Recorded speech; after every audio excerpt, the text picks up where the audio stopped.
sound? There will be sound now. There's sound for us. We'll get Dave. Great. There's no sound for Dave yet. Yes, you could. Yeah, that's critical. I think that is this one. I think. Dave, talk. I'm the Verizon guy now. Can you hear me now? Everybody should hear us. I now. like the idea Let of us know. just the performance art of you holding up a Kill Me Now with no audio. I like the idea of us doing an entire hour-long show with no audio. Yeah. Yeah. That would have been perfect. I feel. It would have been like the Suns' performance tonight, where we just kind of didn't show up at all. Well, I'll have to edit this because now none of that I think made it into the actual show, but it's fine because live we fixed it. I will say for the benefit of the podcast side, it is... I can't hear Dave or see Chris. What the fuck are you talking about? I think Michael Mike Probably just trolling. I don't know if he knows how to read the room. Okay, great. Anyways, so this is the Team Objection Podcast for May 15th. It's a Sunday night, episode 528, and the Suns got fucking killed, and that's why we're doing the show now. Now, Sean, go ahead. And so we talked about when we did these predictions, we had 4 or 5 games. We could not see why Dallas would be able to beat us. I honestly stand by the prediction, though, because when you make predictions, you make it off of things that, like, you know. If you had said, who's going to win this race, and I said Usain Bolt, and you said, okay, and then before the race, you cut his leg off, well, that's going to impact what I would have guessed. It's the same with the Suns. Everything that we knew, everything that all the experts knew, this should not have been a series. But the key is Dallas didn't beat Phoenix. Phoenix beat Phoenix. Mm-hmm. And so I don't even know where to start. So the thing I kept repeating to myself as I watched this Travis Shamockery of a game was we played damn near perfect basketball for 82 games this season. And then the first half of game 1 of the playoffs, we played damn near perfect basketball. And ever since that day, it has been the most wild of swings, the most what the fuck are we getting tonight out of anybody? Mm-hmm. Are we getting Chris Paul having a historic 14-14 night? Or are we having Chris Paul that seems like he just doesn't exist anymore? It's the hardest part to accept is not knowing what the fuck happened. Yeah. We're going to find out what happened, but Sean and I had several conversations afterwards because we hadn't at the time decided we were going to do the show tonight. And even then, we're going to go over some things because it doesn't matter. One of the things we talked about, though, was essentially you can't even point your finger at any one thing. Chris Paul, probably injured. We're probably going to find out about that. It may not even happen until close to next year. Probably hurt again. Is it his hand? Because he came up gimp in Game 3 after a collision with one of our own players trying to take some kind of weird charge, kind of shaking his hand, pulling on his fingers, and that was the exact game in which he never seemed the same again. Maybe that is what happened, but we didn't lose this game because of Chris Paul. Is Devin Booker hurt? I don't know. I guess we could find out if there's still lingering issues with his hamstring, but didn't really seem like it earlier in the series, so it's hard to excuse that. He didn't seem to have quite the same pep, didn't seem to want to attack the rim as often. Like, we would watch him get a beat, get by the guy guarding him, and then, like, stop and pull up for a mid-range. And it's just very, like, unusual. Like, why? He was getting trapped so often, it was almost like he was seeing ghosts. Because then in the rare times he either beat the trap or was getting single coverage, he'd get around it and be, like, expecting other help to rotate over. Yep. And DeAndre Ayton went from dominating the first game of this series, 25 points in the first game of this series, to slowly being phased out, to then being in foul trouble, to then finally having one moment today where he turned and spun and dunked it. And I'm like, oh my God, he finally dunked it, which was like finally like feeling some sort of joy. And then immediately the next play got a foul, his third foul of it, and then we're done. Like, so that was do I get to be the bearer of news here? Bearer of news. In his post-game conference, Monty Williams gave maybe the harshest rebuke I've ever seen him give of a reporter, probably Dwayne Rankin, I'm not 100%, but it sounded like him. When asked about Ayton's lack of minutes, he played only 17, and even after he got his third foul, never came back in the second half. He said, it's internal. And from what I've read on Twitter, it sounds like there was a fight on the bench of some kind. A fight, so it makes it sound like physical. But there was some kind of disagreement and argument on the bench. It sounds like it was something about like Monty was asking him if he was ready to go back in, and he was like, no, something along those lines. So in addition to the fact that he wilted like a fucking dead flower in this series, now we may also have some lingering attitude issues going into next season, which is another really good way to have a not max contract extended your direction. Fair or not. He probably shouldn't have even had to re-earn it this season, but the fact remains he doesn't have it yet, and now that puts that in jeopardy. Yeah, so I have a lot. I mean, it was even worse than we thought, basically. Well, that honestly brings us to, this is not something that we talked about, Chris, but reading a lot of the comments, I would not be shocked, and I would be but so disappointed if there was some kind of internal thing going on with this team. Some kind of locker room thing, something of like guys not getting along anymore. It would be surprising and out of character from what we've seen. But like, how else do you justify? This is an all-time collapse. This is a historic bad sequence for a team of this caliber. Do you rank this as a bigger collapse than the 07 Warriors? I mean, I'm sorry, Mavericks against the Warriors. Yes. Yeah. Honestly, because for a few different reasons, but a lot of those games were still close. The Mavericks were 67-13 or 15. Yeah, but the way you lose matters, and also like I feel like that was a classic.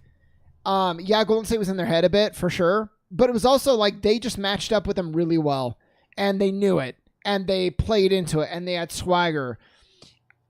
They didn't completely change their identity, and it didn't look like they completely forgot how to play basketball either. This, to me, I don't know. I know it's raw and I know it's fresh, but like there's no way that at the very least it's one of the worst losses in Arizona sports history. One of the worst collapses, I would say, in the NBA's history. I don't think it's number one probably, but it is surely up there.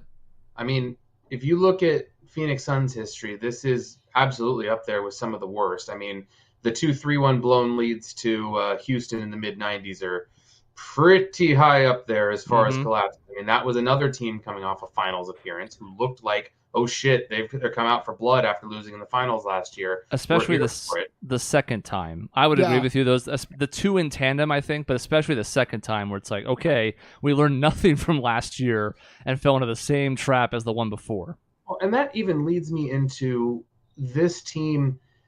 If this would have happened last year, I almost would have been like, we weren't there. We didn't have the experience. People are still figuring stuff out. I'd almost understand it. But after everything that happened last year, how we went through this season, we came back this season with this confidence. Nobody can beat us. We're the best team in the motherfucking world. I mean, they said it before every game. And then the playoffs happen, and all of a sudden, we aren't the best team in the motherfucking world. We are pretty good team. And we played up being the villains. You know, we seemed to relish everyone hating us. Talked a lot of trash. We did a lot of front running. And you absolutely, in my opinion, you should never do that. I don't like it. You certainly shouldn't do it when you fucking suck. That's not a good look for you to do that shit. Yeah, Luka, don't fucking do that shit. God, he pissed me off. So anyway, Booker's going to have to hold that L. Paul's going to have to hold that L. And I hope it changes something. It's probably not, but that's why you don't do that shit. I have a lot of hot takes. Here's one. So, Dave, the Suns, more than once, they're accused of being a try-hard regular season team. And it's kind of hard now to fight that. I mean, it's hard to fight that in the sense of results, but also, I mean, great. I'm glad that we tried hard in a sport in which you're paid millions of dollars to achieve in. You know, the timing sucks, and it matters more in the playoffs. But, like, what are we supposed to do? Intentionally, like, oh, well, we're down by 10 in the fourth quarter. We'll just pack up shop today. Like, yeah, that's not what we did in the regular season. And we shouldn't have. No team should do that. And so we just happened to do better in the regular season coming back from that stuff and then lost that idea in the playoffs somehow. I don't know what changed, but we did. Well, but I think what it more means is like we're a team that can play well in the regular season. Maybe we care a little bit more. Maybe we put in a little too much effort. But then when the chips are down and it really matters, we can't perform. And again, all of these critiques, yeah, I know you can fight them, but when you lose a game and a series like this one, all that shit's on the table now. It is on the table. I still think it's a little bit of these are professionals. There's a level, it's like, I don't know that exists to that extent. Maybe I'm just being too optimistic in the sense that I want our team to care. Part of the thing I like so much about this team is we're like, no, fuck that. We're not giving up. We're not going to lay down games. We're not going to try to jockey for position. We're going to win. Try to go out and win every game. And that's the way I want the game to be played. And this is what it got us. Dave, earlier you kind of brought this up. You talked about what's our favorite Suns team of all time. And I was on the fence because I really like those Steve Nash teams. To me now, again, reactionary, sure, but it's not even close. It is not even close to it. Not this team is my favorite Suns team ever. And that sucks. It's tough because this was quickly becoming my favorite team for the bravado, for the fine. We want to be the villains. Fine. We'll be the villains. We're still going to kick your ass. The goofiness, the camaraderie between teammates, the bouncing back from the devastating finals loss. The way we bounced back from that seemed to be everything lining up so well for us. And it's not going to be this year's team. I still have to debate whether it's last year's team or 2010 as far as my favorite ever. But yeah, this team's completely out of the running. That's for damn sure. Yep. I have more. So keep going. There's no structure to this. Yeah, exactly. I should click on the next slide though, just to mix it up. There we go. I told Chris. There we go. If you were on the fence and you were waiting for this game to help you decide if Luka or Ayton was the correct choice in the draft, I think you got your answer. Again, there's no debate, right? Like, it's so very clearly Ayton was the wrong choice. And not a bad decision. They're not mutually exclusive. Like, at the time, the decision made sense. But looking back, you can also say absolutely the wrong choice. I mean, we've said that. We've said that pretty much since halfway through the rookie seasons. However, we had the caveat of, Luka's the better player, but Ayton fit better for us. And look, we've had better team success. So you can't say that we made the wrong decision, even though Luka's the better player. Now, boy. Yeah, now history doesn't look... And again, I get it. At the time, with all the different factors and whatever. But man. The most difficult thing to get around, and there's really no two ways about it, no matter how much we try and explain it away, walk it back. We had the head coach of his country's national team on the Suns staff at the time. Yep. So somewhere, whether it was Sarver or whomever, I don't even want to necessarily throw him under the bus because we don't know if it's true. Somebody made the call that wasn't the right fit, and they were wrong. Yep. I mean, it was McDonough from day one had said how Ayton was the choice the second basically they got the lottery ball picked. So it made sense at the time, but man, it's just so tough too because I fucking hate Luka so much. Like, you do. I know I get like why he's popular, but Jesus Christ, I don't even enjoy watching his game. Like he was fantastic today from the fact that he was making those step back threes. He's not so fun when he's not making those step back threes. Yeah. And I don't like the style of basketball. I don't. Well, go ahead, Chris. Well, we have some interesting referendums on the game of basketball coming up because Mavs Warriors is certainly a contrast in styles.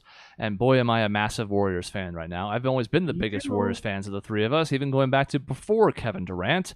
Now it's really easy because I'm rooting for the only hope for a style of basketball I care about. The Boston Celtics aren't super ISO heavy. They can get like that in stretches with Tatum in particular, but there's still at least a level of sharing the ball there overall. And obviously Miami is another hope as long as you like, team basketball and kicking it to open shooters.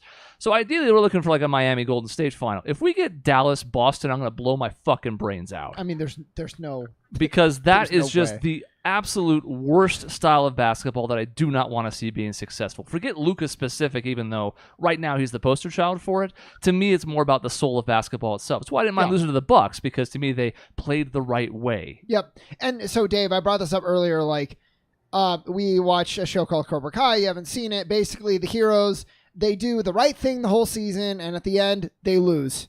And in tears, the main character asks, like, why did we lose? We did everything the right way.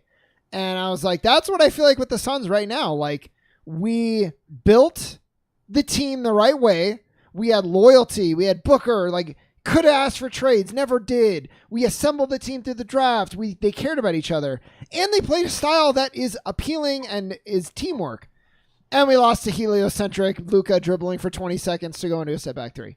And everyone fucking hates us. And everyone hates us. And now, of both worlds. Like, I cannot fathom for the life of me how every basketball fan, man, I hate the Miami Heat teams. I hate Golden State. The super teams suck. I can't believe it. I got like guys that don't, like, are loyal and don't jump around. Well, look at the Suns. Like, look at all these guys, trades, draft, and guys that, play together as a team. No, man, they fucking suck. They're crybabies. They flop. Like, what? Yeah. Why? And because of, man, he's so stuck up. And it's basically just Paul and Crowder. It's amazing how much the two of them have done to stem that reputation. Yeah. Where, Booker occasionally gets some of that as well. He did kind of push somebody in the back last year. He gets a little whiny with the refs sometimes. But it's really those two, because everybody's like, I like Ayton's fine, and like Bridges seems nice, and like Booker's been loyal. It's just, I hate Chris Paul, and I can't stand Jay Crowder. It's like, wow, so the two of them tainted the whole thing, huh? Yeah. Well, and anecdotal, I'll say this is anecdotal, but I was texting with my fantasy basketball thread, and guy who lives in LA in that group said he was talking to other people who are NBA fans, and they said, oh, no, I don't even care. I hated the Suns before. I can't stand Booker. It's like, how? What about Booker makes you hate him? Is he some criminal behind the scenes? Some of that extends back to the 70-point game, so there's going to be some fans with whom you can never win in that regard, but it's ramped up significantly since we got good. Yep. Yeah. So, sorry. Another thing about that real quick is the Suns fans need to be humbled. Oh, I'm so fucking sorry that we decided that we'd like to be happy about a team winning after fucking sucking for 10 years. Yeah. My bad. We're humbled now. And up to a point, like, I support that. When, like, you have the swagger, and the swagger, like, when you can back it up, I guess, is really the main thing. Yeah. And we certainly... And, that shit, like the Luka special and all that, like... Do that shit when the series is over, man. Like, that's going to be infamous now. Forever. Just like this whole series. So, where do we go from here? Because you could argue, and I won't say where I'm at, that the window was closing. You can argue that it is closed. Because with this team construction... and I very much mean with this team, we could make this splash trade and maybe it's amazing, in a few months, but we were unsure if we could get past Golden State, right? And then if then, could we beat Milwaukee again? We're not even at that tier. Like we proved today, we're not even at the tier below them, which I very much think Dallas is. I don't think Dallas is the top tier. When you can't even get there and you're just treading water, like where do we go from here? Do you just run it back? That's a tough pill to swallow with this type of collapse. I don't know that I'm ready to try to figure that out, because I don't know that you can throw away 82 games because of a bad series necessarily, but there are a lot of really weird questions to answer of what's going on with Ayton, what's going on with Chris Paul. Did he just 37 clicked and then boom, he's done? Like, is he getting old? Does he have something left? Was he just hurt this series? And not to mention, is something going on with Sarver internally? Like you mentioned, Ayton saying there's stuff internal. Was there something that people were supporting Sarver, and this story about Sarver saying stuff, racially things about Ayton was true, and so there's a divide? I don't know. I'm speculating completely, obviously. But, like, what's happening with Sarver? Like, that whole story came out and nothing happened. So are we waiting until the season's over to drop that bomb? Like, there's so many things up in the air now after being more confident going into playoffs than I ever have in my life. Sarver's been shockingly quiet this entire season. I'm sure at the advice of his lawyers. Probably. As this entire investigation from the league after that bombshell story came out showed us. But it's kind of weird because he's obviously never been that quiet over the course of his ownership of the Phoenix Suns. So now it's almost like we don't even know where he stands. Because he would have been out saying boisterous things if he could. Now instead, other than kind of the 15 plus years that we've had to this point of him showing us his character, we don't really know what he felt about this current situation, this roster, its performance. It's almost like strange in its silence.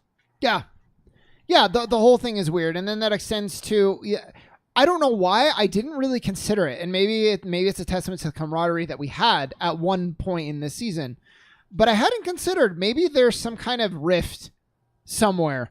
But it makes a lot of sense when I'm thinking about it. The bad body language, the low. I mean, look, Dave, you can get blown out if it's just a matter of you're missing shots, right? But you can't also have bad body language, be getting out hustled, have no energy, and this is the entire game. From almost the moment of tip, we were lifeless. But I guess it's so goddamn confusing what happened between game 2 and game 3, and then somehow game 5. Game 5 was the back to normal. Everything was fine. In a way, but we were we didn't score 50 points in the first half even. Nope.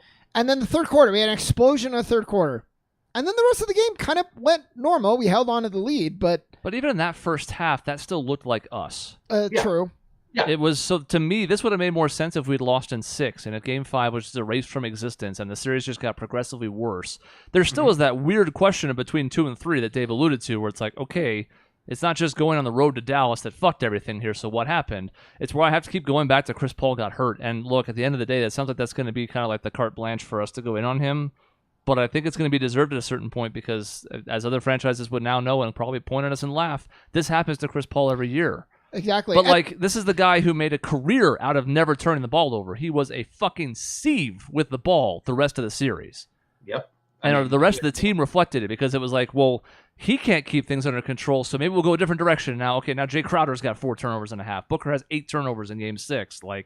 It all went south as soon as our primary ball handler was not up to the task anymore. Yeah. Oh, and Campaign forgot how to play basketball too. Let's not forget that. I mean, Campaign was a steadying force for us during Chris Paul's injury while he was out for 15 games during the season. He was a steadying force last year during the playoffs when Chris Paul missed COVID for 2 games. And while Chris Paul was injured, didn't miss games, but injured.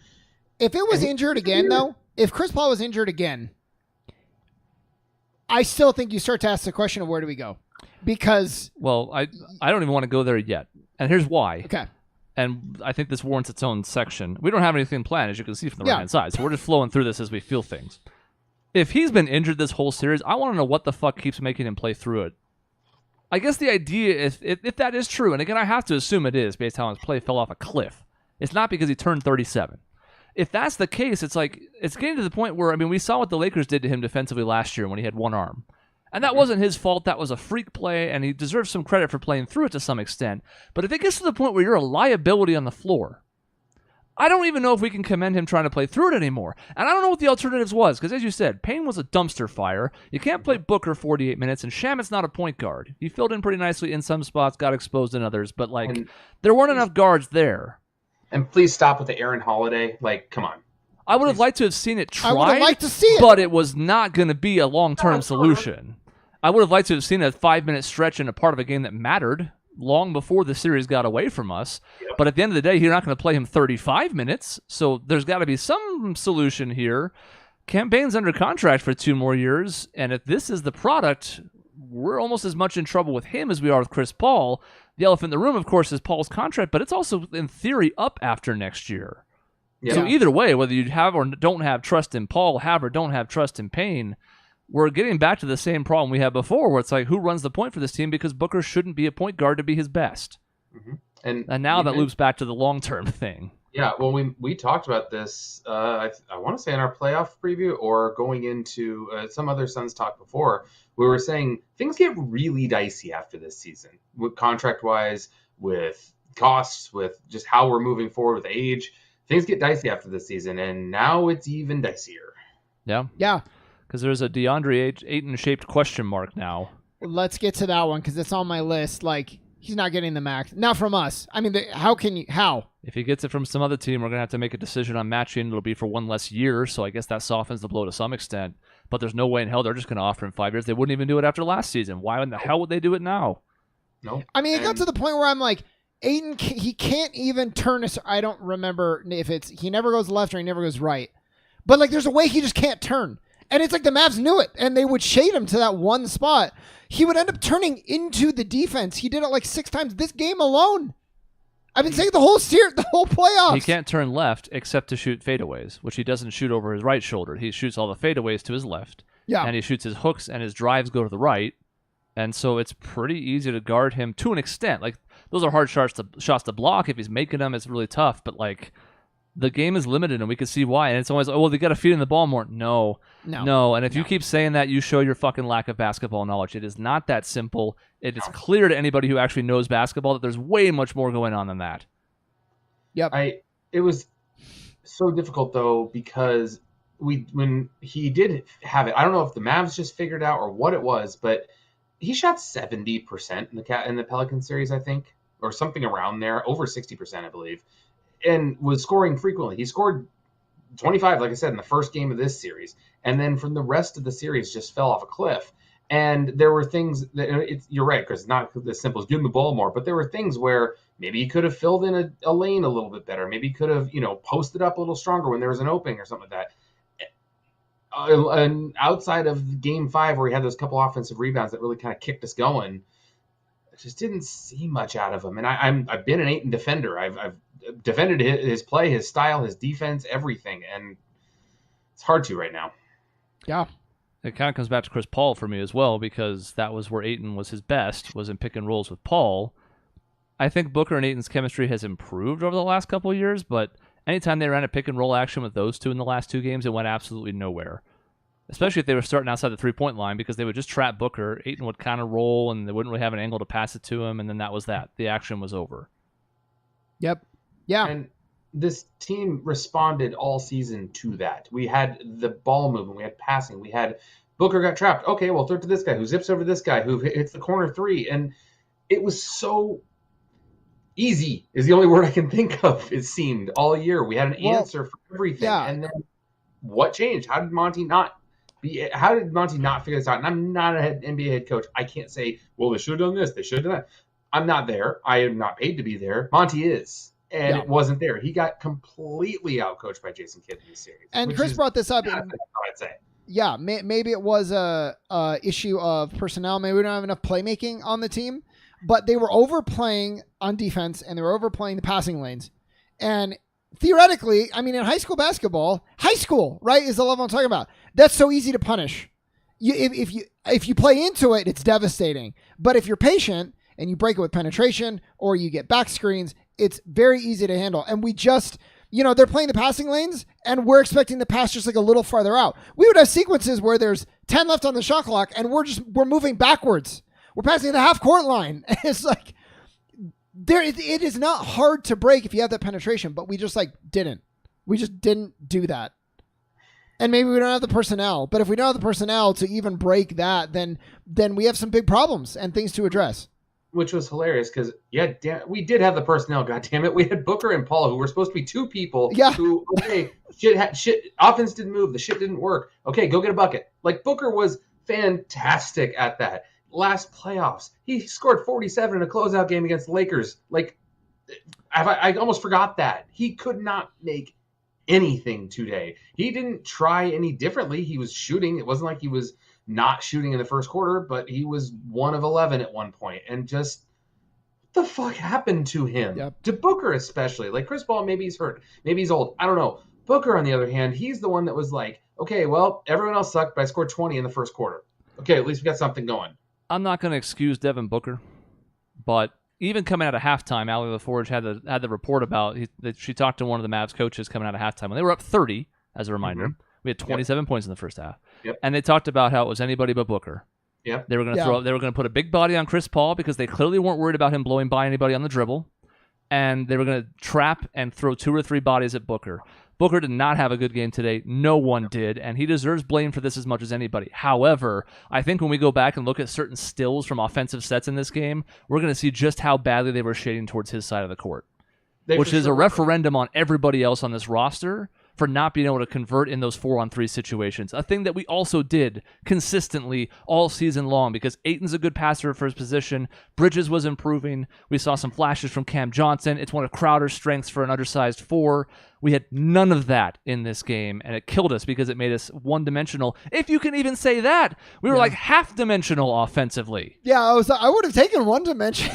Yeah, well, we were launching threes. Well, okay, at least we had some decent looks. We were, in the first quarter, we were a little bit worried about Crowder launching so much. He made his first one and then took a few more ill-advised ones. Those were better looks than anything we got in the fucking second quarter. Yep. So, I mean, I guess that's something because we had 10 points in the second quarter. How many lobs for dunks did we have in the last 4 games this series? 0. I saw there was one campaign through one to JaVale McGee in the fourth quarter. Doesn't count. But garbage time. 0. I know. So, like, that was our bread and butter. How many did we have through the season? Like, we would have times where we'd break down the defense, get a pick and roll. Booker would lob it. Chris Paul would lob it. We did have McHale on some backside stuff where he'd lob. Like, we had the lob as an attack in our repertoire. And if it wasn't there, we could swing it around for a 3 in the corner for Cam Johnson or something like that. It just disappeared this series. And I don't have the film in front of me to break it down. I don't have the time to break down the film, but like this team was not the team I watched. And I keep harping on that, but I can't get over it. That's the thing. Here's my answer for it. And there's one play in particular that I'm going to bring up here that I think spotlights this, but Sean will attest that I brought this up in game 3. So I was on this early. I'm going to give myself credit. Who fucking wrong? In the third quarter of this game, there was a play where Booker finally was able to turn the corner, got penetration. There was a kick out, another scramble action, and eventually the ball swung to Chris Paul in the corner, the near corner, and Dorian Finney-Smith didn't even try and close out on him. Yeah. Even though they were scrambling to rotate and pick up shooters, and Paul's pretty good from 3, especially when he's got time to set and be open. It was reminiscent of last year's Lakers series, again, where it was Finney-Smith didn't even give a shit. And we scored on that possession. Even though Finney-Smith didn't commit to the closeout, Paul still kind of got over to the elbow and got a jumper and made it. Like I think it was his first field goal. But it exemplified everything that was wrong with this series because the Mavericks' play was clearly, after the first 2 games, fuck everything else. We're getting killed on points in the paint. We're just collapsing. And if Jay Crowder's going to shoot 10 threes and make a few of them some nights, fine. And if Chris Paul can't even shoot because he's not 100%, fine. And then who else is a concern? McHale barely took any threes in this series. Cam Johnson had some flashes, but he wasn't getting enough serious minutes. So their defensive philosophy was just make a bunch of bodies everywhere, and we never found a way to exploit it. Which I guess I got to go on McHale for a bit. He's been, I think, my favorite player this year. Like, I love the energy he brought. I love the personality he brought. I love just the joy he brought. The fact that he played every game. He played 46 minutes in the Pelicans game that we desperately needed in Game 5 when we were looking a little shaky. And was the MVP of that game by far. And he turned back into rookie McHale, scared to shoot, didn't guard. Like, I've seen him take on Luka before and say, like, hey, I got it. Like, I'll get around screens. I got it. And this game, this series, it was, for some reason, it was just like, okay, we're fine. We'll switch him off. It's okay. We have the second, the guy who finished second defensive player of the year. No, it's fine. We'll switch. Don't worry about it. And I get it as maybe a change it up strategy every once in a while, but your prime strategy is not to let your best defender guard their best offensive player. I just don't follow it. And defense is more complicated than this. I understand, but I didn't see even the effort. I saw easy switches, like not even full screens, making McHale and Chris Paul switch. Yeah. And they hunted that. That's the problem. The whole game. It was the problem of giving up those switches with no screen action 3 feet behind the 3-point line with 17 on the shot clock. Yep. Because there's going to be times where you're going to get a bad matchup or you're going to get a switch forced late in the shot clock. But like that, the idea then is that your defense doesn't have to maintain that for the duration of the shot clock because it's almost over. You got to make one play defensively and then the possession's over. It was, all right, well, we'll just let Paul get switched on with 17 seconds left, or he was exploiting Cam Johnson a lot because he wasn't worried about his size and he could get around him pretty easily. So, all right, I got Cam on me. Let's go to work. That's a tough pill to swallow because we have pretty good individual defenders across the board, but most of them were not up to the task in this series. Yeah. It was bad. And this team isn't, I mean, the team is different from obviously when we played them earlier in the season. They didn't have Spencer Dinwiddie, which he made, obviously, he was a huge deal today. I mean, they didn't even have Luka, let's be honest, for most of those. As I said, they didn't really have Spencer Dinwiddie until Game 6. Yeah. He was trash the first 5 games. I mean, and so the other, I have one question just to touch on. Somebody brought up Monty, and the thing I wrote was, it's a good thing Coach of the Year is a regular season award because he just did not seem to really bring it. Adjustments, it seemed like we played how we always play for the first 2 games, and then we had no more meaningful adjustments after that. And it seemed like we always had adjustments in the fourth quarter because, having Devin Booker and Chris Paul at the end, who are good closers, who would make shots, who took efficient shots in the fourth quarter, was a big reason we had so many comebacks during the regular season. I mean, people will easily forget how good we were when we were losing in the fourth quarter.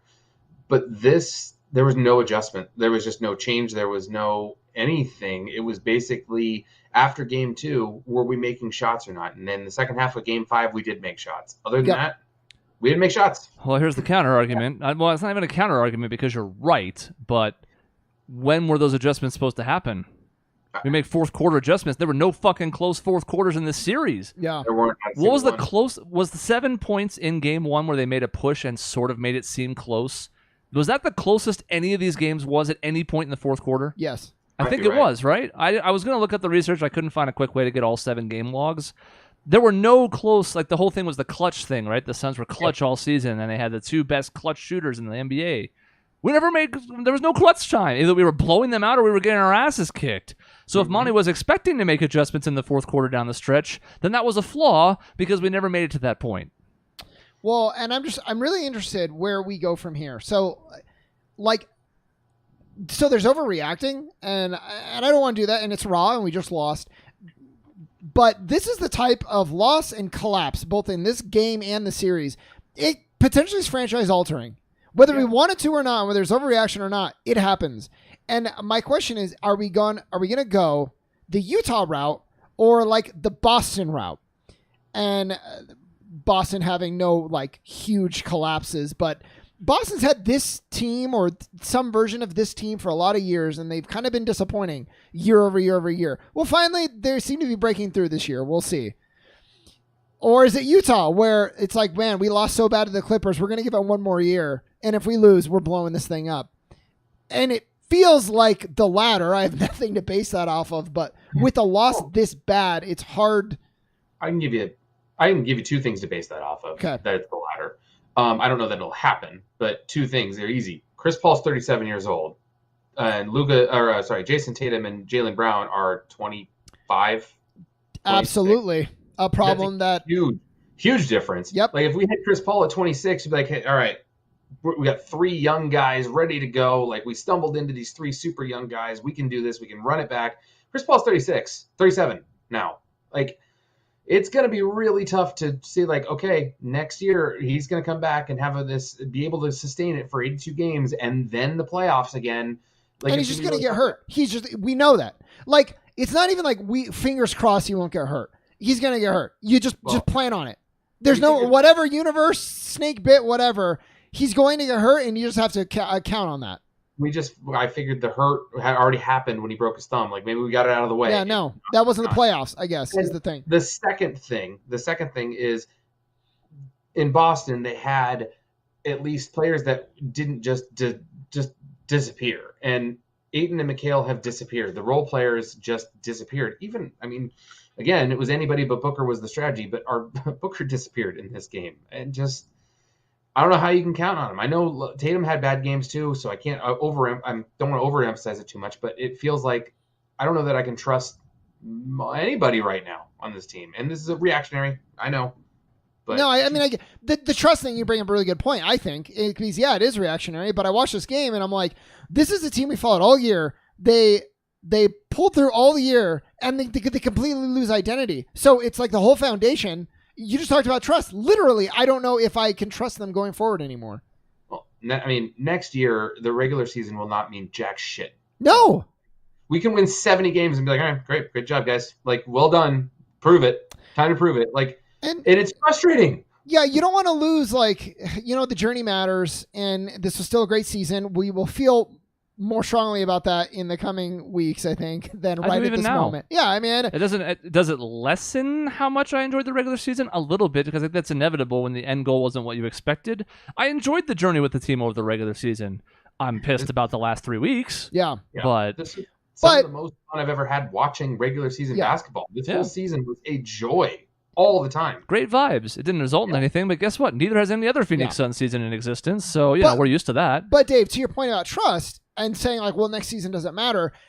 If we run it back exactly how it is now, I'm going to feel the same way because the regular season matters, but the goal is a championship. Like the goal of no matter who you are, even if you're Sacramento, you're making decisions and whether you're tanking or whatever, the ultimate goal is putting yourself in a position to make the right plays and the right franchise decisions to win a championship.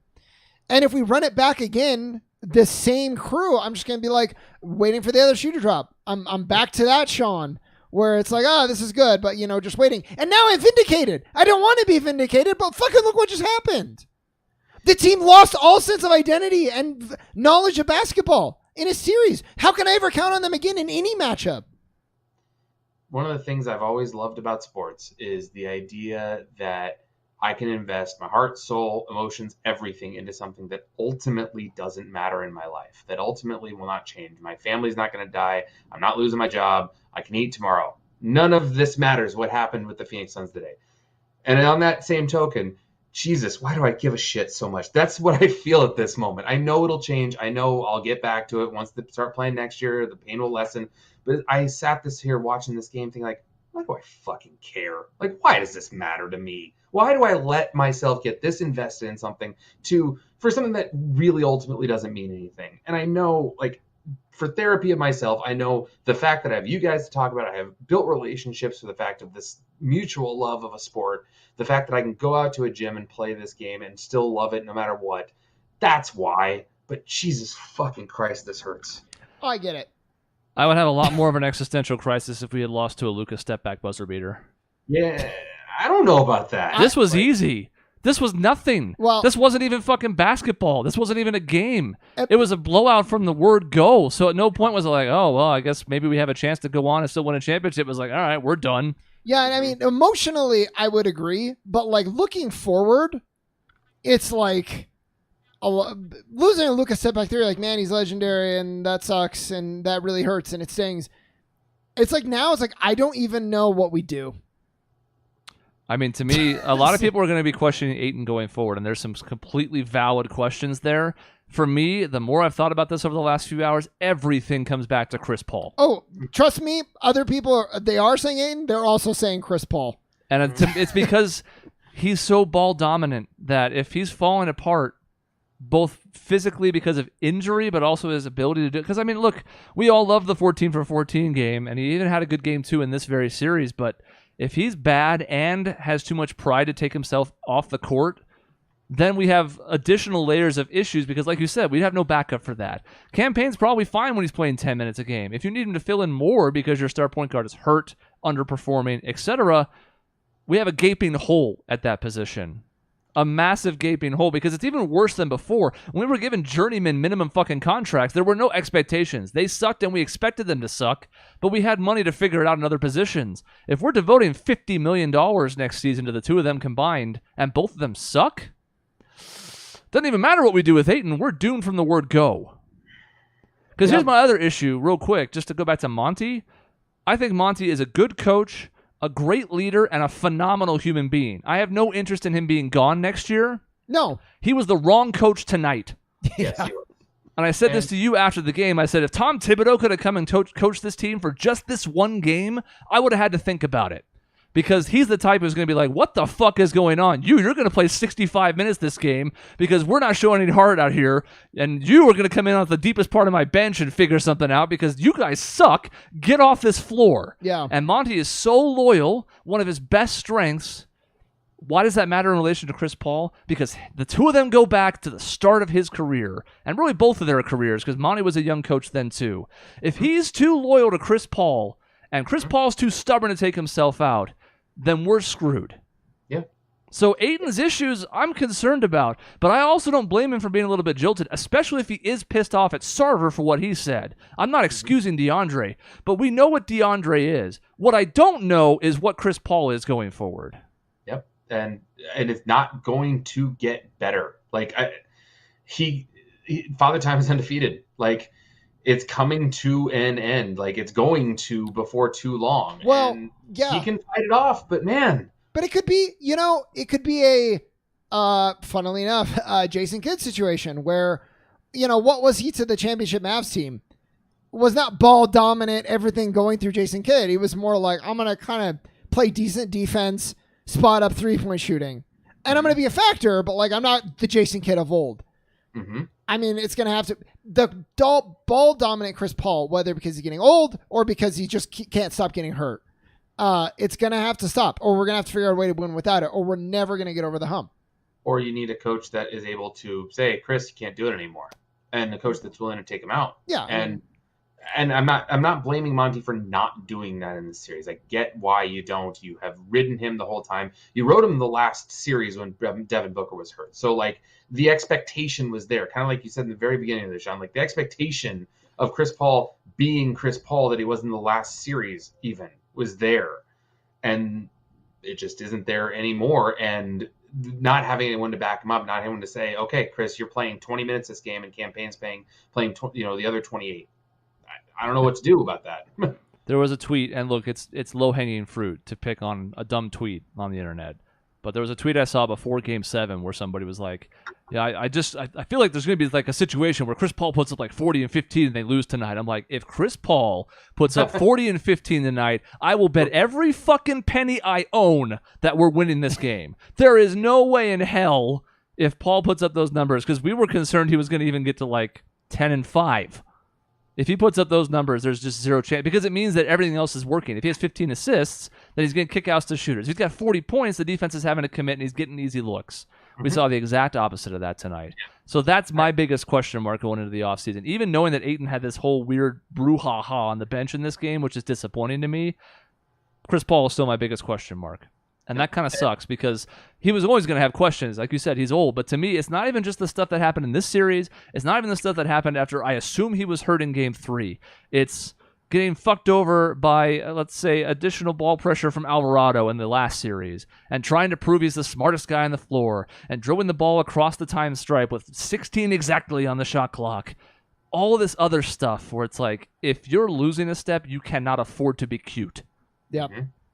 It's cute when it's working, like the whole team, and we mentioned the front running. It's all cute and fun and games when everything's clicking.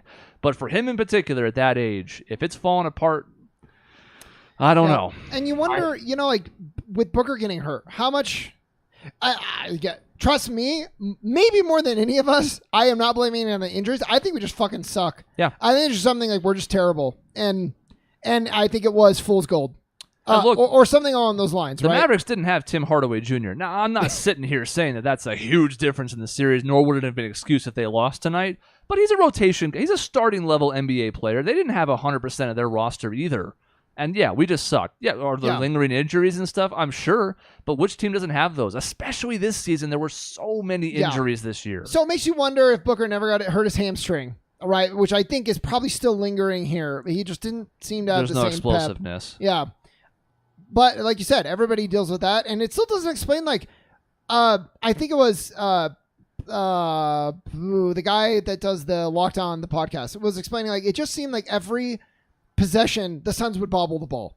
Like, even if they didn't lose it, even if they didn't turn it over, every pass, like somebody was bobbling the ball at some point, or the Dallas was getting a tip on a pass. And it's like, just like, what explains that? It's all mystifying. I don't get it, and that's why this is the type of loss. I mean, like we keep saying, like it could. People are, to your point, Chris, from earlier. People are saying Chris Paul for Russell Westbrook, and not because we want. Yeah, right. Not because we want Westbrook. Yeah, but because expiring contract is what they're thinking now. With Paul only having 1 year left anyway, before we can non-guaranteed. I don't think it matters. But I'd rather trade for John Wall. Yeah.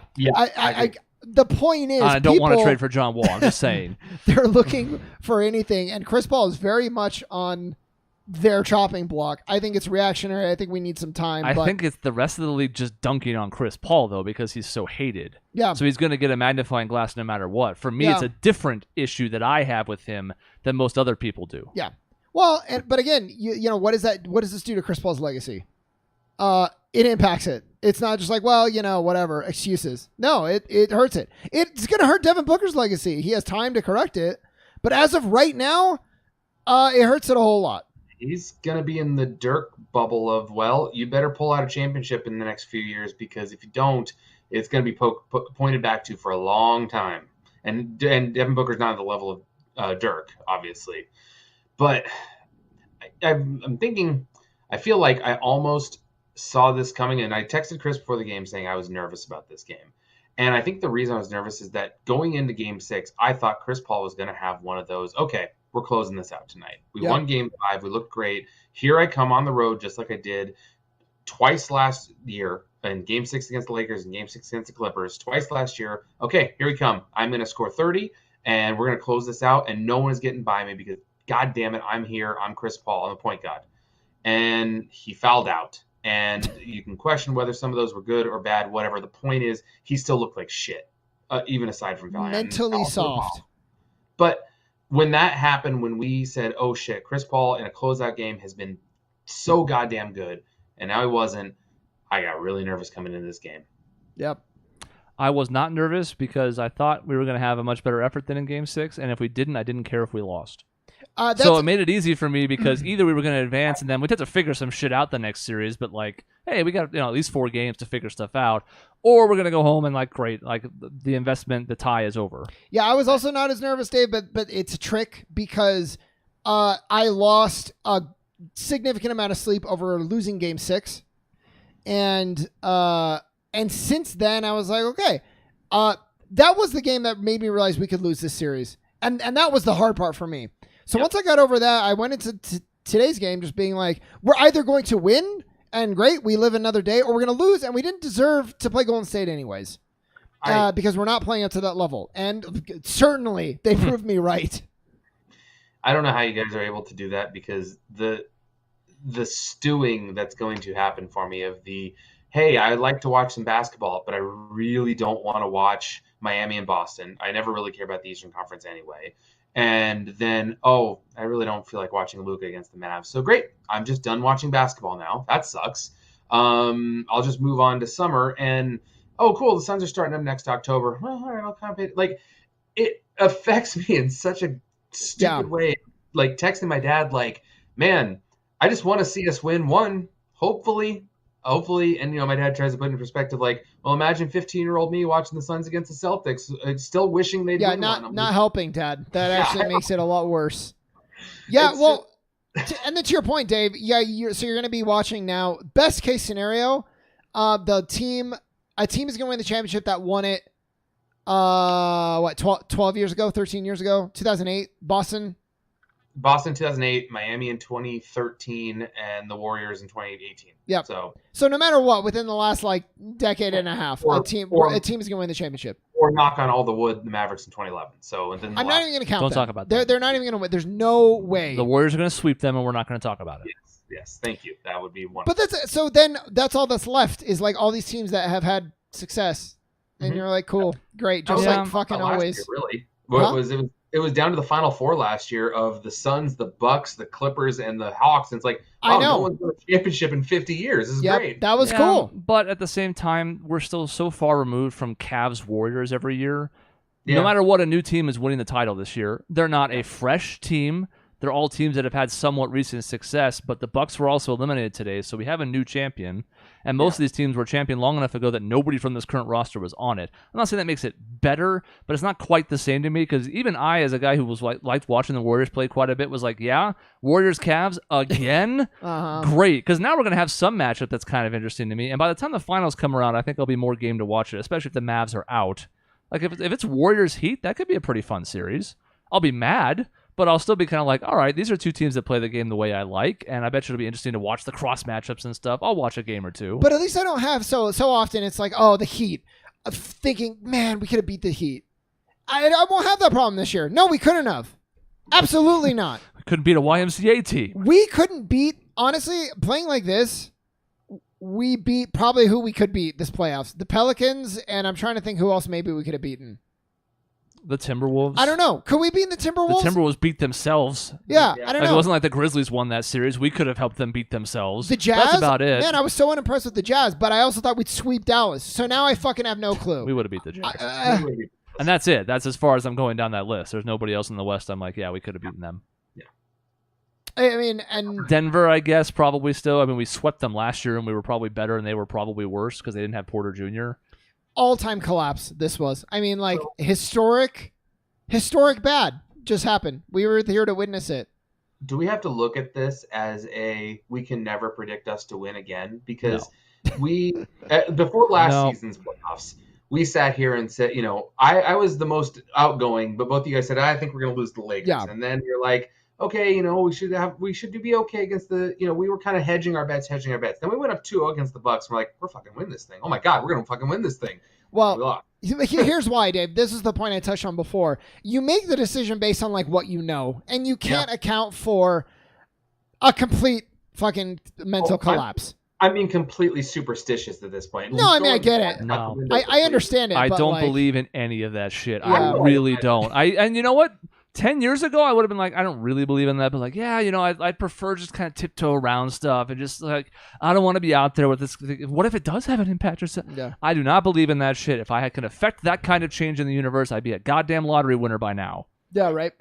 No, but I mean, for your own pride too, Dave, like the other side of it, that why if you're asking, still, yes, we can predict it because like, you can't account for, even like Philadelphia, like if they were chosen to win, okay, could you account for Embiid breaking his face and James Harden completely forgetting how to play basketball? Like, that one I could have. Okay, maybe Harden that probably second seen one. coming. Yeah, okay. Embiid getting hurt, also not really super shocking, but he was dealing with 3 different injuries. You almost kind of feel bad for the guy. Yeah. Especially because the last one was just Siakam elbowing him in the face. So you make predictions based on like what you know, and we had every reason to think the Suns would win, and we weren't the only one. It makes me second guess. Honestly, I am with you on like, will I ever feel good about them in a series again? And I'm kidding, and I know it's raw. I don't know if I will. I will always. You guys know I already had the problem of always waiting for something bad to happen, even when it's with 3-0. Here we go, the first 3-0 blown series we're gonna have. No, I don't know if I'll ever feel good again. And this is like I was telling Maisie, being a Suns fan has like impacted my personality. I think because like you just never get over the hump. You never win, and like I think that affects you after a certain amount of time. I will say, at least I took it better than someone else that I saw. There's a tweet that I saw that literally this person responded to the Suns after the halftime score. And the tweet said, I just smashed my 4K TV in front of 30 guests at my cocktail party because of the Suns' performance tonight. My wife took our crying kids and said they'll be spending all night in a motel. This team has ruined my life and party. Goodbye, Suns Nation. I can't do this any further. I don't necessarily believe that that's true. That's a meme. At least I'm doing better than that. That's a I meme. felt that way a little bit. Those are memes. Anytime you see like I'm furious at this team, I'm going to go join the X bandwagon because those are real players. Those are all memes. I did sift through briefly some of the Facebook comments and stuff of the stuff on Twitter. I didn't really give it any great detail because it was all super negative. Yeah. But yeah, there's going to be people who are super lashing out about this. Would you know what? Great. I'm glad it's negative. It should be negative. Yeah, they got booed off the floor at halftime. I was so happy they got booed. Absolutely. I would have booed them too. Yep. I would have too. And it takes a lot for me to want to support booing your own team, but that was absolutely the time to do it. I'm surprised I turned it up at the end of the third quarter because I was expecting more. I guess they had just given up at that point. And I can't fault them. It's a 40-point game, and there's clearly no comeback. But there was only a smattering of boos at the end of 3. I was hoping for more. And you're like, maybe this galvanizes the team. You're like, well, yeah, I don't even believe that because that's what's supposed to happen already. 6 months from now? Yeah. When half this roster's not here anymore? The revenge tour. Isn't that cute? The bus crashed. That's what happened. Also, just for an extra little thing from online, the Suns subreddit went private for a little bit. Yeah, I bet. You want to talk about toxicity. Yeah. There's no place worse than an individual team's subreddit. I don't spend any time on ours or any other. I will admit, occasionally I have gone to an opposing team's subreddit to enjoy their schadenfreude. But I don't spend any time on the Suns one because most of the time it's a bunch of front-running assholes, which is maybe what they deserve too. I don't know. You know what's interesting, though, is like... I don't know if it makes me feel better, but it's weird. I find it strange that to the nation, the heroes just vanquished the villain. And like Shining Knight, like people love Luka. They're gonna legitimately love him. He is a heroic figure, and I think that's interesting. And how interesting that he's going to get the brunt of the criticism. I'm not even saying that out of bitterness. People like this Golden State team because Memphis was a bunch of giant assholes to them. And this is a team that, again, was super successful very recently. And other than Durant, a lot of those main faces are still here. Yep. They're going to go in as the fan favorite into this next round, 100%. Because Luka's antics were all fun and games against like Chris Paul and his flopping bullshit. It's not going to fly against the Warriors, who are still pretty well beloved. Well, it's funny because that's front running. It's the same goddamn thing. Yeah. It's just, hey, they happen to win. I mean, it happened with Golden State in that series before Game 5 when they got their shit pushed in by 50 points. They were talking about the Warriors and their championship pedigree from Draymond Green, or Steph co-opting the Memphis song that has the whole, like, there's a whole racial connotation to that too. We want to talk about that. Don't talk about it.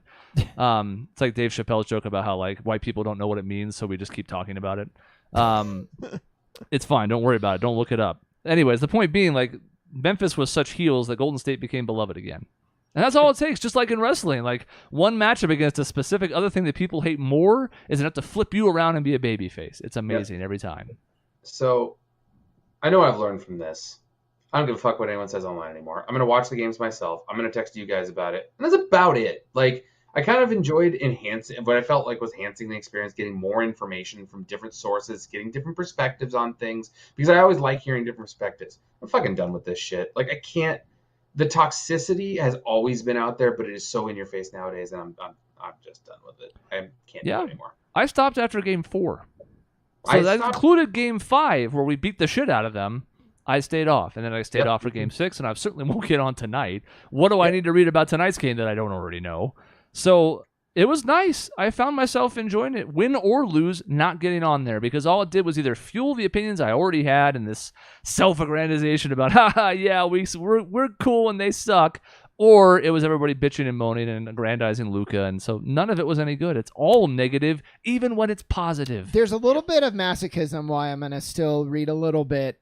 I will still read some threads if the Mavericks lose in 4 or 5. Any anti-Luka threads, I will go read. I will 100% admit that. Even anti-Son, like for a little bit, and then I'll just stop caring. But for like the next couple of days, I'm gonna read all the post-game analysis. Also, though, because I want to see what was going on, and I'm sure more will come to light here pretty soon. I think. Yeah, man. Maybe not right away. I mean, when did we find out about Paul's injury this year? Yeah, right before training camp. Like, that stuff didn't come out until at least when Book was going to the Olympics, and that was 2 months later. I feel like if it's a locker room rift, we're going to hear about it more. And if it is just players dealing with injuries, then, it could be. Or when the league's investigation into Sarver finally completes, and then who knows what floodgates that's going to open between its own findings and Sarver being unmuzzled. Yeah. God only knows what that's going to reveal. Man, Windows, they close so soon, though. I mean, it's so quick. Yeah.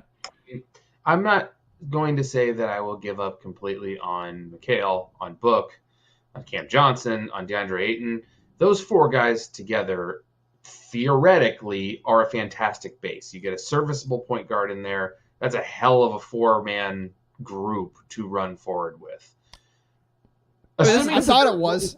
No matter what permutations we go through, this is a playoff team next year. Are they a championship contender? No, I really don't think, and that's right. So by window, first of all, I mean champion, really, or bust, right? Yeah. And then before this series, I would have thought, man, that is a really good core. I think it's flawed though, like big time flawed. Good enough for the playoffs, but like we need another playmaker along with, if it happens to be a point guard and a playmaker, who can, take people off the dribble. Great, but as constructed, I really don't know anymore until they prove me wrong, which is fine. But like, to me, the other thing is when I do a window, it's with like current construction. If we trade for, like, if we get fucking, I don't know, Damian Lillard. Yeah, Damian Lillard comes to the Suns and we don't lose really anything, well, then that changes the window. As of right now, I feel this team's window is closed. It's closed. It's not even closing. It's done. It's over unless we make some kind of trade or change up the dynamic. And that sucks. This is why, I take no glee in it, but this is why when I mentioned what I did months ago, and that was when we were still rolling, before even that end-of-season shaky stretch where we sort of saw some of the signs that led to the struggles in the first and second round, when I mentioned, like, even this year almost felt like it was title or bust because next year Bridges' extension kicks in, Ayton gets paid, and Paul is still on the books for a huge amount of money, Booker's making a ton. That vaunted depth about going 13 deep is going to have to be expended to some point because you can't afford it. Well, now, who the hell knows? Who the hell knows? Does JaVale McGee even want to come back next season? I don't know. Didn't even play this series. Got benched. I think he would understand why he was getting played off the floor, but, like, is he going to have any lingering resentment? Is Matt Biombo going to come back for a minimum for no reason, or is he going to be like, well, I showcased something, I'm going to go somewhere else? We have no idea on any of these pieces right now, except, like, Shamet, Payne, those core 4, and I guess Paul, unless he gets traded. Everybody else is a big question mark right now. Yep.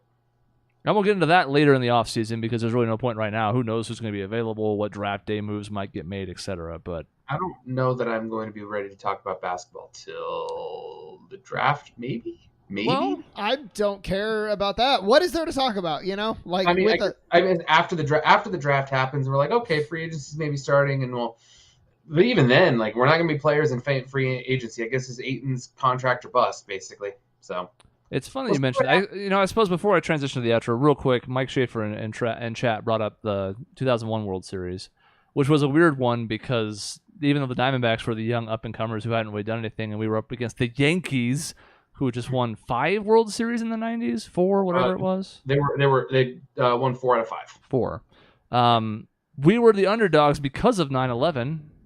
As far as fan favoritism, like everybody was like, well, I don't really like the Yankees, but after 9/11, that was the reason I bring that up is because that was the last time I felt like tension until last season's finals, because those games were so close. We had 2 critical turnovers, 1 apiece in games 4 and 5. That was all like hand wringing. Oh my God, I don't know what's gonna happen. This is so on edge. Like I'm so fucking nervous. I felt none of that this series, which is why this was easier. Because at no point in this series was I like, oh man, oh God, there were no close games. And these last 2 were absolute jokes. So while in a way that's kind of more painful, I don't feel that way. I just kind of feel like, Yeah. For me, you're right, not painful in the moment. Weirdly though, I think much more questions now. Than losing 2 weird close ones. Although I think that would have had plenty of questions because Dallas was so outmatched. They were so outmatched, and yet they fucking kicked our ass. I feel, you mentioned earlier that it would have hurt worse if Luka would have hit a step back 3 at the buzzer. I don't know about that. That's a sports fan question that has no right answer. Would you rather get blown out and just know, we didn't have it, or would you rather lose at a buzzer beater? Which one hurts more? And I think the buzzer beater hurts more in the moment, and the blowout hurts a lot more in the long term. So because you have no hope, and like there's nothing like that you look at and you're like, oh, we knew. Scott Foster refed this game, or he didn't ref a game in this series, amazingly. Yep. Or we had a major injury, or you go down the list. It's like we have no excuses. It was we just played bad and we were exposed, and that's it. Yep. And this was beyond bad. That's the toughest part. Historic. We played bad in Game 6. This was something on a whole other level. And again, like Dave just said, the body language, like. Missing it, we finally get in to miss a shot, and the only players jumping for the rebound, all Dallas players, which of course they get. Then they kick it in for another 3. It was in every way a game can be bad. This was it. And what hurt almost even more than that was at the beginning of the third quarter, you saw diving on the floor for balls, you saw going for rebounds, you saw hustle, you saw, oh shit, our season's on the line. We have to come out and have the greatest comeback in the playoff history, and we were down by 40. We only got outscored by 8 in that quarter. Yeah. Compared to the first 2 quarters, that was pretty good. Yeah. Well, we needed to outscore them by 20 that quarter. I think we outscored them by 6 in the second half. Yes. So that's... Those bench squad were plus 11 in their limited minutes. 63 to 57, we outscored them. So, I guess we should have played Alfred Payton more. We didn't even mention him as a point guard possibility. Yeah. Why didn't we try him? 63 is twice what we scored in the first half. So yeah, even more than twice. More than twice. Sure, certainly. 27-point first quarter. So when I say historic, it is first half. First half. Sorry, not hyperbole. It is literally historically bad. Luka had 27 in the first half. Yep, the same as us. So I played NBA 2K22 last night, and my player scored 97 points. I outscored a team in the second round of the playoffs with my player. That almost happened in real life. Yeah, but you're playing the style of basketball that we don't like, Dave. I know. I hate myself for it. But I guess it works. I guess that's the answer. Don't play team basketball because your teammate grade will suffer for it. Yep. Which is counterintuitive. Yeah, it's the type of thing where it's like it makes me be like, what do I want to do? Do I even want to be a fan? I'm sure the answer is yes. Dave, you made a great point about like the relationships and the connections and stuff that kind of just go beyond watching the game.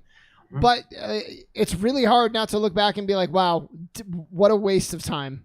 Yep, 100%. I don't find it to be a waste of time still, but I'm different from everybody right now. I'll be back next year. That way right now because I'm being dramatic. I don't know what the fuck I'm going to be rooting for next year. We'll see what happens to this team, but I'll be their sons. I don't know what it's going to look like, and I'll still probably be a little disgruntled, but Like I'm going to be in a prove it to me state.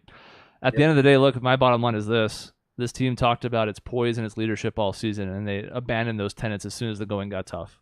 Yep. And that starts at the top. That starts with Chris Paul. That starts with Devin Booker. That starts with Monty Williams. And I guess it also starts with DeAndre Ayton primarily for me. Mikal, to me, might be like a likable guy in the locker room, but he's not a leader of this team right now, especially not with those presences there. Nope. And I guess it's easy to have leadership and poise when you're winning. Yep. What shows you the real character is what happens when it goes south. And we saw what happened when it went south. It went so far south, it looped around the fucking earth and came back out the other side in China. Yep. That's the metaphor. So let's talk next week real quick before we sign off. First of all, thanks to everybody for tuning in as we went through a therapy session live on air. Next week, we are so frustrated and upset that we're not even doing a show. We are doing a show. We're going to be out of town, but we recorded one in advance. You may remember, if you're a devoted follower, and I know most of you here are, that we talked about doing Cobra Kai and Haikyuu reviews.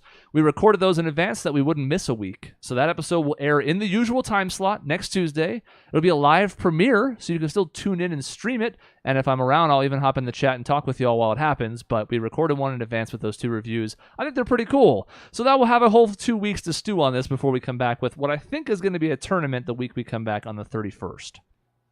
I have a big tournament planned. It might span multiple episodes, which is why it didn't happen this week. Exciting. It's just as well it wasn't going to happen this week because we would have canceled it to do tonight's show. Yeah. So anyways, no show Tuesday because we're on tonight. Next Tuesday, the 24th, we'll have the pre-recorded one. It'll still air at 7:30. And again, I'm going to try and hop in the chat. And then we'll be back on the 31st, presumably with a regular episode. There won't be any Suns games to postpone it, so I don't know why we wouldn't be. That's the end of the episode. In between shows, you can find us at our website, objectionnetwork.com or youtube.com/objectionnetwork for videos 5 to 7 days a week, maybe more if I decide I'm just going to rant against the Suns until I die. We'll see you next time.